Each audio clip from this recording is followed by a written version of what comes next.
করলেন কুরআন ও হাদিসের দ্বারা, কুরআন ও হাদিসের রশ্মি থেকে বের করিয়া যখন নাকি এই দিনের কাজ শুরু করেছিলেন, তখন মহতরম দুস্থ বুজুর্গ ওই সময়ের মধ্যে কিছু উলামায়ে কেরাম, বড় বড় আকাবিরিনরা তারা বলতেছে, ইলিয়াস তুমি এটা কোন ধরনের দিনের কাজ শুরু করলা? তখন হযরত ইলিয়াস সাহেব রহমাতুল্লাহি আলাইহি একদিন উনি এক মসজিদে গেলেন। এক মসজিদে গিয়া উনি যখন মানুষকে দাওয়াত দিলেন, দিনের দাওয়াত যখন দিলেন, কলিমার দাওয়াত যখন দিলেন, দাওয়াত দিয়া যখন নাকি আশরাফ আলী থানভী রহমাতুল্লাহি আলাইহি, যিনি নাকি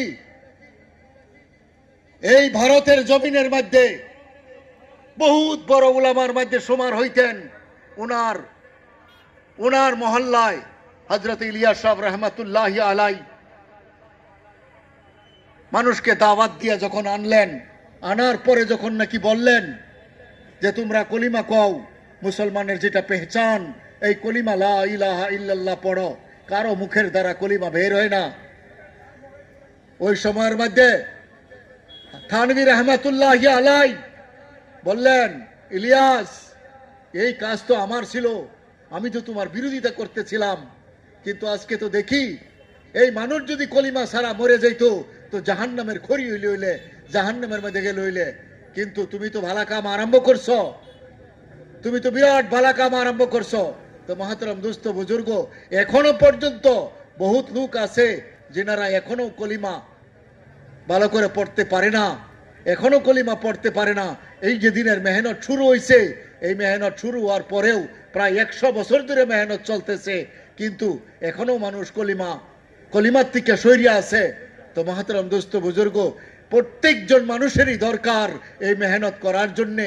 গতিকে এই মেহনতের লিগাই এই মাদ্রাসা, মসজিদ ইত্যাদি দিনের কাজ, এই মেহনতের জন্যে, এই কলিমাকে উঁচু করার জন্যে, এই কলিমা থেকে সহায় করার জন্যে এই মেহনত। ভাই মহতরম দোস্ত বুজুর্গ, কাল কিয়ামতের দিন আল্লাহ তাআলা জান্নাতের চাবি যখন চাইবেন, জান্নাতের চাবি যখন বিচারবেন, জান্নাতের চাবি কি হবে? কলিমায়ে তাইয়্যিবা লা ইলাহা ইল্লাল্লাহ। যে ব্যক্তির কলিমা শুদ্ধ আছে তার জান্নাতের দরজা অটোমেটিক খুলে যাবে।